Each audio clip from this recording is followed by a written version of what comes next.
Hi, I just wanted to share with you my favorite story from when I was growing up, and it's called Where the Wild Things Are by Marie Sandick. And of course, here's my wild thing. His name is Diesel, and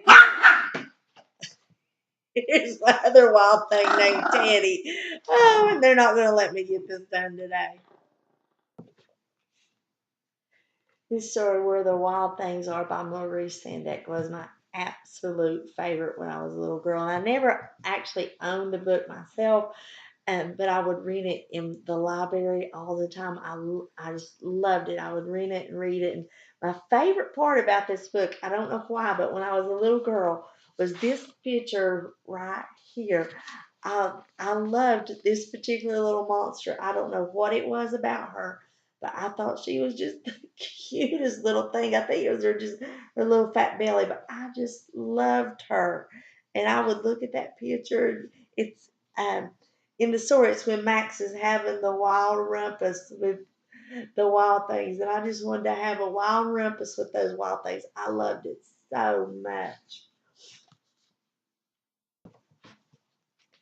I have actually have two daughters of my own. They're 19 and 21 now, but when they were younger, my youngest daughter, this was her absolute favorite book, and it's so funny that it was my favorite book, and it was hers too. And my oldest daughter would anything I wanted to read, or she loved to read, but my youngest was not so crazy about reading. But now this one she loved, and we read it probably every night for a year and a half. She would crawl up in my lap, and would read Where the Wild Things Are. And this is actually her copy, and it's just one of those things that I will always have and never get rid of. And maybe one day I'll read it to my grandchildren. For now, I get to read it to my kids in my Head Start room.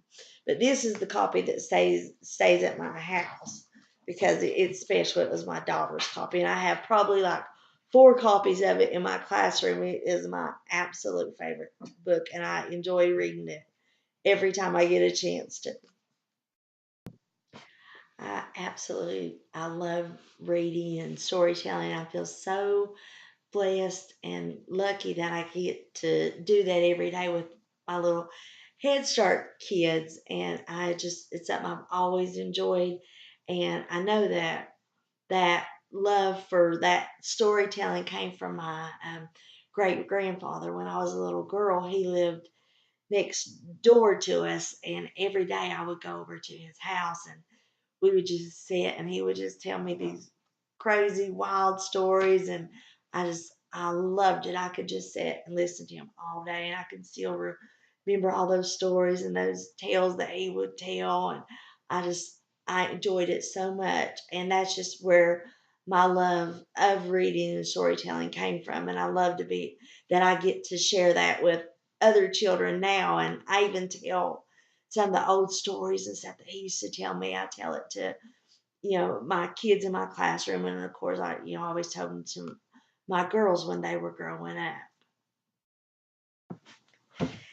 In this story, Max is a little boy, and he is just being plumb ornery and into all sorts of meanness. And so his mom calls him a wild thing and sends him to his room. And while he's in his room pouting, that night a forest grows in his room, and a boat comes by, and he gets on the boat, and he sails off for a whole year into a place where the wild things are. And when he gets to the island where the wild things are, they're terrible, and they roar and they roll their eyes, and they're just rotten. But Max is ornerier and meaner than any one of them. So he can tame them by staring at them. And so they make Max the king of the wild things. And Max has the biggest odd time with these monsters. They have a wild rumpus and a party, and they just have the best time ever. But then after a while, old Max starts missing his mommy, and he starts missing home. And so he decides to go back home. And the wild things beg him not to go. but Max says no, and he goes back home. And when he gets back home, and he wake, Max has been napping, and he wakes up, and there his supper is still hot and waiting on him.